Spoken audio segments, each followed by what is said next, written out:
சில நேரங்களில் சில தவறுகள் நோக்கமின்றி அரங்கேறி விடுகின்றன.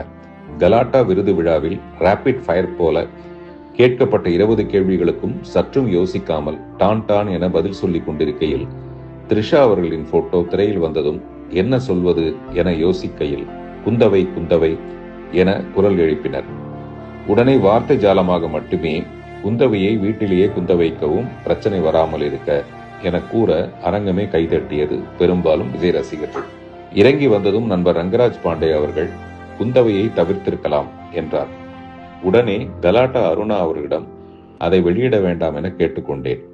ஆனால் யாரோ எடுத்த வீடியோ மூலம் அது வெளியாகி சிலருக்கு வருத்தத்தை ஏற்படுத்தி இருக்கிறது என்பதை உணர்ந்து அதற்காக நானும் என் வருத்தத்தை மனப்பூர்வமாக தெரிவித்துக் கொள்கிறேன். பிரச்சனைகள் பெரிதாவதை என்றுமே நான் விரும்புவதில்லை. நான் கல்லூரிகளுக்கு செல்லும் போது கூட பெண் சுதந்திரம் பற்றியே பேசுகிறேன். ஆண் பெண் பாகுபாடு ஏதுமின்றி அனைவரும் தேவையற்ற கட்டுப்பாடுகளை விவாகரத்து செய்துவிட்டு சுதந்திரத்தை கைப்பிடித்து சந்தோஷமாக வாழ வேண்டும் என்று நினைப்பவன் நான். எனவே பெண்ணே இப்பிரபஞ்சத்தின் ஆகப்பெரும் ஆக்க